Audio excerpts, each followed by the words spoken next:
요한이 세례 받으러 나아오는 무리에게 이르시되 독사의 자식들아 누가 너희에게 일러 장차 올 진노를 피하라 하더냐. 그러므로 회개에 합당한 열매를 맺고 속으로 아브라함이 우리 조상이라 말하지 말라. 내가 너희에게 이르노니 하나님이 능히 이 돌들로도 아브라함 자손이 되게 하시리라. 이미 도끼가 나무 뿌리에 놓였으니 좋은 열매 맺지 아니한 나무마다 찍혀 불에 던져지리라. 무리가 물어 이르되 그러면 우리가 무엇을 하리이까? 대답하여 이르되 옷 두 벌 있는 자는 옷 없는 자에게 나눠줄 것이요 먹을 것이 있는 자도 그렇게 할 것이니라 하고, 세리들도 세례를 받고자 하여 와서 이르되 선생이여 우리는 무엇을 하리이까 하매 이르되 부가 된 것 외에는 거두지 말라 하고, 군인들도 물어 이르되 우리는 무엇을 하리이까 하매 이르되 사람에게서 강탈하지 말며 거짓으로 고발하지 말고 받는 급료를 족한 줄로 알라 하니라. 백성들이 바라고 기다림으로 모든 사람들이 요한을 혹 그리스도신가 심중에 생각하니, 요한이 모든 사람에게 대답하여 이르되 나는 물로 너희에게 세례를 베풀거니와 나보다 능력이 많으신 이가 오시나니 나는 그의 신발끈을 풀기도 감당하지 못하겠노라. 그는 성령과 불로 너희에게 세례를 베푸실 것이요 손에 키를 들고 자기의 타작마당을 정하게 하사 알곡은 모아 곳간에 들이고 쭉저기는 꺼지지 않는 불에 태우시리라. 또 그 밖에 여러 가지로 권하여 백성에게 좋은 소식을 전하였으나 분봉왕 헤롯은 그의 동생의 아내 헤로디아의 일로 또 자기가 행한 모든 악한 일로 말미암아 요한에게 책망을 받고 그 위에 한 가지 악을 더하여 요한을 옥에 가두니라. 아멘. 오늘부터는 또 하나님 앞에 우리가 마음을 모으는 고백을 함께 드리면서 새벽을 나갔으면 좋겠습니다. 다 같이 가슴에 손 얹으시고요, 저를 따라 고백하겠습니다. 하나님, 우리의 마음을 모읍니다. 하나님, 우리의 마음을 모읍니다. 세상을 향했던 마음을 하나님께 모읍니다. 세상을 향했던 마음을 하나님께 모읍니다. 나만을 사랑했던 마음을 예수님께 모읍니다. 나만을 사랑했던 마음을 예수님께 모읍니다. 상처로 나누어진 마음을 사랑으로 모읍니다. 상처로 나누어진 마음을 사랑으로 모읍니다. 오늘도 말씀으로 하나 되게 하옵소서. 오늘도 말씀으로 하나 되게 하옵소서. 아멘. 아멘. 사람에게는 성장 과정이 있습니다. 그런데 신앙에도 보면 성장 과정이 있는 것 같습니다. 그 신앙의 성장 과정 중에 가장 중요한 과정 중에 하나가 뭐냐 하면 바로 세례식입니다. 세례라는 과정이 우리 자녀들의 믿음이 자라는 과정 속에 늘 자리 잡고 있는 것을 보게 됩니다. 앞에 있는 여기 있는 우리 자녀들도 결국에는 한 번쯤 다 거쳐야 되는 세례의 과정이 또 지난 친구들도 있지만 아직 남아있는 그런 친구들도 많이 있습니다. 세례의 의미 아마 세례 교육 받을 때 다시 교육을 받겠지만 이 시간 한번 같이 세례의 의미가 뭔지 한번 다시 되짚어 보면서 한번 읽어보겠습니다. 함께 있습니다. 죄의 씻음을 받는 표로서 옛사람은 죽고 하나님의 자녀로 새롭게 태어났음을 확증하는 것입니다. 또한 그리스도의 몸된 교회의 일원이 되는 예식, 여기까지가 세례식의 정의입니다. 그런데 이런 세례, 교회에서도 이루어지고 있는, 집례되고 있는 세례를 많이 받지만 이런 세례를 줄지어서 받는 경우가 있습니다. 줄지어서, 저렇게 줄지어서 세례 받는 경우가 있습니다. 얼마나 많은지 모릅니다. 저렇게 해서 세례를 받습니다. 지금 저렇게 줄지어서 세례받는 곳이 어디냐 하면 논산훈련소, 제가 근무했던 논산훈련소의 진중세례식입니다. 매년 수천 명의 군인들이 저렇게 쭉 줄지어 앉아서 세례를 받습니다. 지금은 연무대 교회, 그 군부대 안의 교회가 크게 잘 지어져서 교회 안에서 세례를 받는 것 같은데, 제가 군생활 할 때까지만 해도 그 한 연병장에 저렇게 수천 명이 줄지어 앉아서 세례를 받았습니다. 이 진중세례식은 1992년에 시작이 됐습니다. 첫 번째 진중세례 받은 인원이 3,289명이었습니다. 그런데 그것도 많은 인원이 아니더라고요. 2012년에는 한국 기네스에도 오릅니다. 9,519명이 한 연병장에 앉아서 거의 10,000명 되는 청년들이, 군인들이 거기 앉아서 세례를 받습니다. 왜 이렇게 세례를 받기 위해서 저렇게 줄지어서 앉아 있는 걸까요? 왜 이렇게 앉아 있는 걸까요? 아마 군대 가보면 알 것 같습니다. 왜 줄지어 앉아 있는지. 그런데 오늘 본문에도 저렇게 세례 받기 위해서 줄지어서 나오는 사람들이 오늘 본문에 등장하고 있습니다. 7절의 말씀을 함께 읽겠습니다. 7절입니다. 요한이 세례 받으러 나오는 무리에게 이르되 독사의 자식들아 누가 너희에게 일러 장차 올 진노를 피하라 하더냐. 아멘. 오늘 세례 요한은 요단강에서 세례를 베풀고 있습니다. 그런데 몇몇 사람들이 세례를 받으러 나오는 것이 아니라 무리들이 줄을 지어서 세례 요한에게 세례 받으러 옵니다. 7절 요한이 세례 받으러 나오는 무리에게 이르되 12절 세리들도 세례를 받고자 하여 14절 군인들도 물어 이르되 무리들이 줄지어서 요단강으로 세례 요한에게 세례 받으러 나오고 있습니다. 그런데 이 정도뿐만 아니라 마가복음에 보면 더 많은 인원이 세례 받으러 나오고 있다는 것을 볼 수가 있습니다. 마가복음 1장 5절 온 유대 지방과 예루살렘 사람이 다 나아가라고 표현해 놓고 있습니다. 1장 9절에는 그때에 예수께서 갈릴리 나사렛으로부터 와서 예수님까지도 세례받으러 요단강으로 나아가고 있습니다. 결국 오늘 본문에서 하고 있는 말씀은 뭐냐면 우리 가운데 죄인 아닌 사람은 아무도 없다라는 것입니다. 우리는 모두가 다 옛사람은 죽어야 하고 새 사람으로 다시 태어나야 하는 새로워져야 하는 사람이라는 것을 말씀하고 있습니다. 심지어 육체를 입고 이 땅에 오신 예수 그리스도도 죄사함의 세례를 받았다면 오늘 여기 죄라고는 단 하나도 없어 보이는 이 예쁜 유년부 아이들부터 시작을 해서 정말 인자함과 사랑으로만 충만한 우리 아브라함의 우리 사라의 어른에 이르기까지 죄 한 점 없어 보이는 우리 모두 다 하나님 앞에 결국 회개의 세례를 받아야 하는 사람임을 우리에게 말씀하고 있는 것입니다. 그런데 사실 나중에 살펴보면 유대인들은 세례를 받지 않았습니다. 유대인들은 회개의 세례를 받지 않았습니다. 왜냐하면 유대인들은 태어난 지 8일 만에 할례를 받기 때문에 태어난 지 8일 만에 할례를 받으면서 이미 하나님의 백성, 선택받은 백성이 되기 때문에 굳이 세례의 절차를 거치지 않았습니다. 왜요? 나는 이미 하나님의 백성인데요. 구원받은 백성, 선택받은 백성인데 굳이 죄사함의 절차를 거칠 필요가 없었습니다. 이 당시에 세례를 받는 사람들은 개종자들에 한해서만 세례를 받았습니다.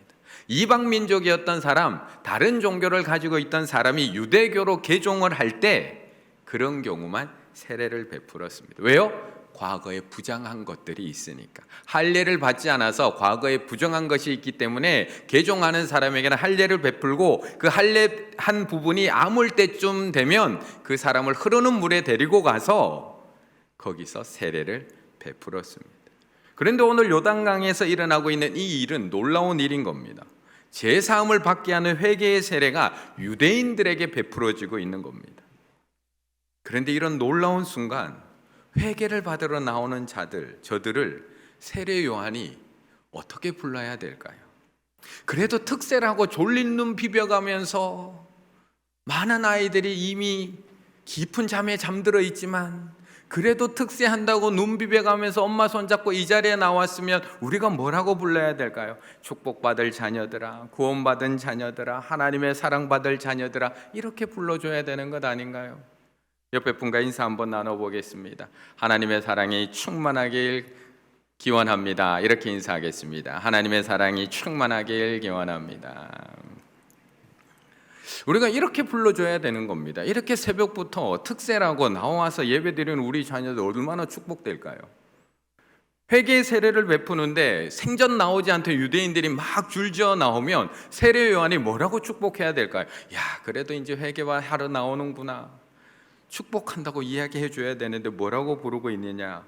요한이 세례받으러 나오는 무리에게 이르되 독사의 자식들아, 독사의 자식들아, 누가 너에게 일러 장차 올 진노를 피하라 하더냐?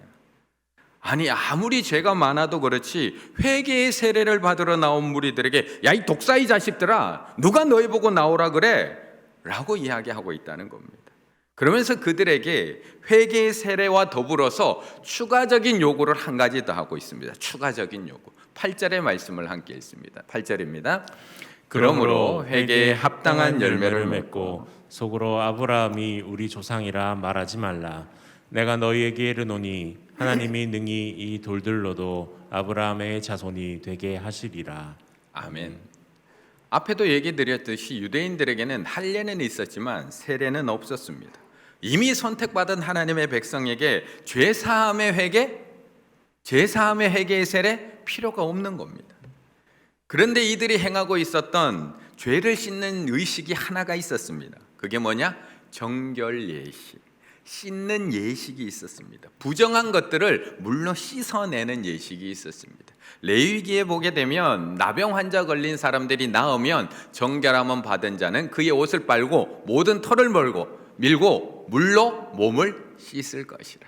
나병 환자 걸렸던 사람 물로 몸을 씻으랍니다. 유출병, 피가 흘러는 그런 병이 있었던 사람도 그의 옷을 빨고 물로 몸을 씻을 것이라. 씻으랍니다. 제사장도 속죄제를 드리고 나면 다른 사람의 죄를 사해 주는 속죄제를 드리고 나면 그 제사장조차도 자기 옷을 빨고 물로 몸을 씻으랍니다. 열왕기하 5장 우리가 잘 알고 있는 나만 장군 나병 가지고 찾아왔더니 요단강에 몸을 7번 씻으라고 명령을 합니다. 모습이 비슷합니다. 물로 씻어냅니다. 부정한 것 씻어냅니다. 더러운 것 씻어냅니다. 죄 씻어냅니다. 그런데 회개와 가장 큰 차이, 열매는 없습니다. 열매는 필요가 없습니다. 단지 씻어내기만 하면 됩니다. 왜요? 나는 이미 택함 받은 백성이니까, 구원받은 백성이기 때문에 단지 조금 더러운 거 묻었는 거 닦아내기만 하면 다시 원래대로 돌아가는 겁니다. 거룩한 백성으로 돌아가고요, 선택받은 백성으로 돌아가고 구원받은 백성으로 그냥 씻어내기만 하면 돌아갑니다. 그래서 심지어 누구까지 씻는지 아세요? 누구까지? 빌라도까지 손을 씻습니다. 빌라도까지. 마태복음 27장 24절, 빌라도가 아무 성과도 없이 도리어 밀란이 나려는 것을 보고 물을 가져다가 무리 앞에서 손을 씻으며 이르되 이 사람의 피에 대하여 나는 무죄하니, 난 죄가 없답니다. 손 씻었으니까 너희가 당하라. 그럼 죄가 사라지는 건가요? 그럼 죄가 없어지는 건가요? 손만 씻으면 빌라도의 죄까지도 모두 사라지는 걸까요?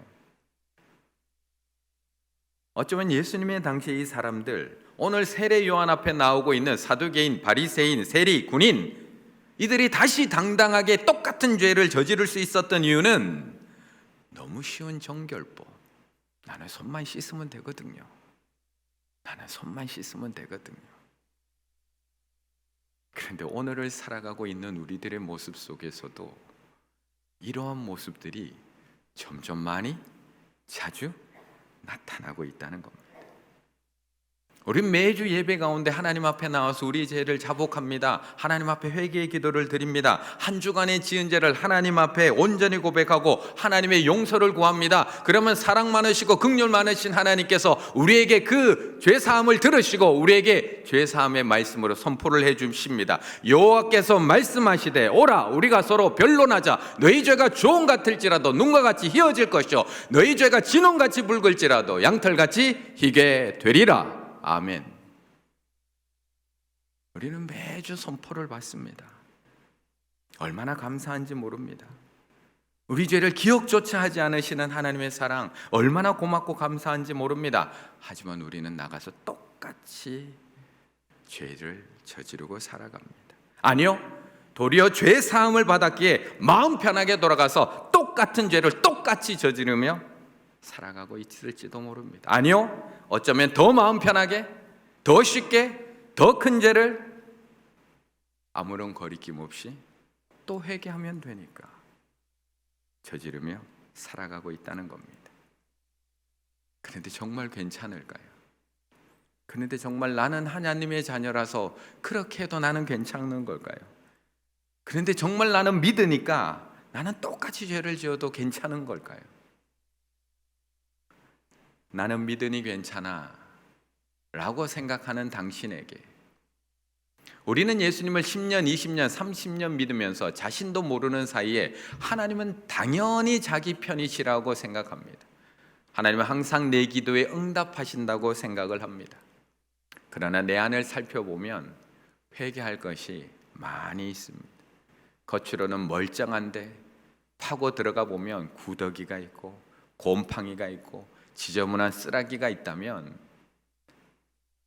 하나님께서 어떻게 축복을 해 주실 수 있겠습니까? 더러운 그릇에 어떻게 하나님께서 그 축복을 담아내실 수 있겠습니까?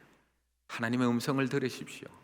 회개에 합당한 열매를 맺으라고, 기득권을 가지고 있다면 자랑하지 말라고, 더러운 것을 청소하라고 하시는 하나님의 음성을 들으십시오.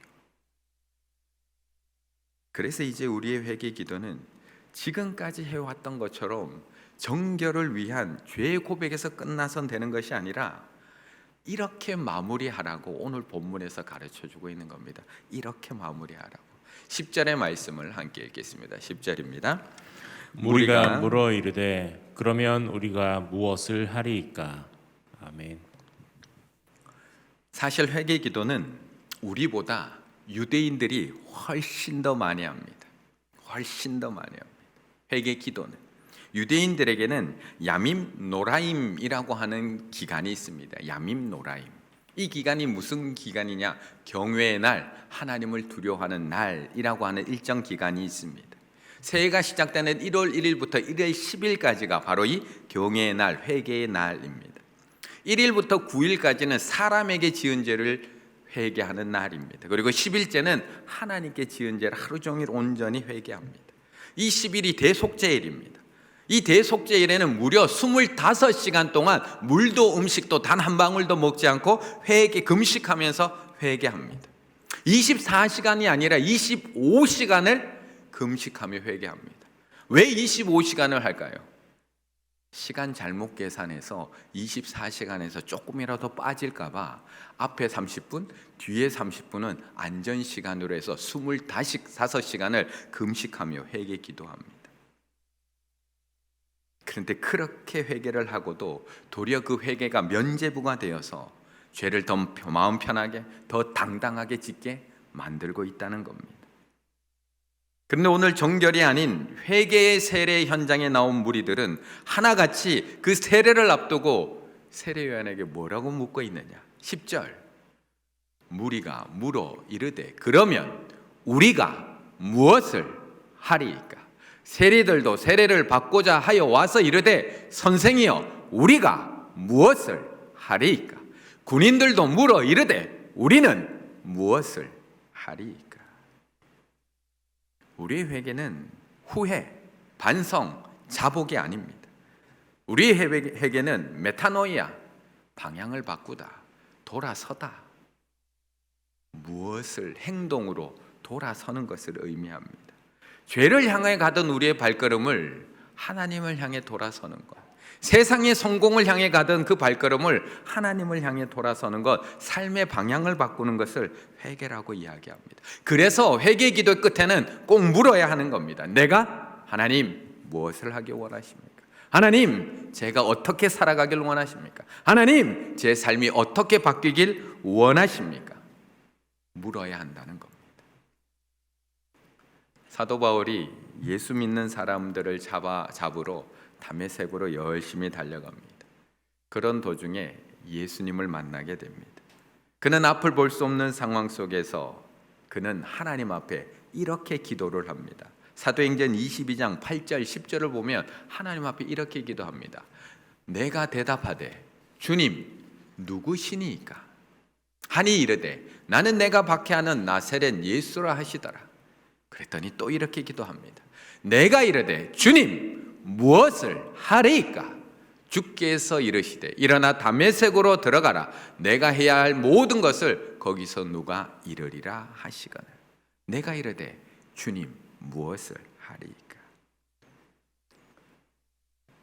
바울이 다메섹 도상에서 주님을 만나고 주여 니시오니까? 라고 질문을 했고 그 질문에 예수님은 내가 핍박하는 예수라 대답하셨다. 그러자 바로 이어서 바울은 주여 무엇을 하리이까? 라고 질문을 했다. 이 질문으로 시작된 것이 바울의 신앙생활이다. 예수님을 믿는 사람을 잡으러 달려가던 발걸음, 그 발걸음에서 예수님을 만나고 누구냐고 묻고 나서 제가 무엇을 합니까? 발걸음을 돌려라. 성으로 들어가게 되면 네가 무엇을 할지를 알려줄 것이다. 이것이 바울이 변화되는 신앙생활의 시작이라고 이야기하는 겁니다. 우리가 지난 한 해 2021년을 마무리하면서 참 많은 후회를 했지만 우리의 모습이 바뀌지 않는 이유가 무엇일까요? 우리가 자녀들을 키우면서 우리가 날마다 후회합니다. 내가 이렇게 키워도 되나 날마다 반성합니다. 그런데 우리가 똑같이 키우고 있는 이유가 무엇일까요? 우리의 잘못된 모습이 온전히 바뀌지 않는 이유가 무엇일까요? 혼자 후회는 하지만 하나님 앞에 묻지는 않습니다. 혼자 반성은 하지만 하나님 앞에 주여 무엇을 하리이까 묻지는 않습니다. 스스로 가슴은 치지만 하나님 앞에 제가 어떻게 변화되길 원합니까? 묻지 않습니다. 단지 내가 뉘우칠 뿐이지 삶의 변화는 없습니다. 2022년 우리의 회개 기도가 이렇게 한 마음으로 끝났으면 좋겠습니다. 주여 무엇을 하리이까? 주여 무엇을 하리이까? 단순한 죄의 자백, 죄의 자복, 죄의 후회와 반성에서 끝나지 않고 하나님 제가 지금까지는 이렇게 살았는데 주여 제가 무엇을 하기 원하십니까? 주여 제가 어떻게 변하길 원하십니까? 주여 제가 올 한 해 어떻게 행하길 원하십니까? 하나님 앞에 구체적으로 물으실 때에 하나님께서 말씀을 통해서 하나님께서 원하시는 삶, 하나님께서 기뻐하시는 삶, 하나님께서 어떻게 양육하기 원하시는 삶을 우리에게 가르쳐 주실 줄로 믿습니다. 그 하나님께서 가르쳐 주시는 말씀의 방향으로 그 삶을 변화시켜 나가시는 우리 충일의 모든 가족들 다 되시기를 간절히 바라겠습니다.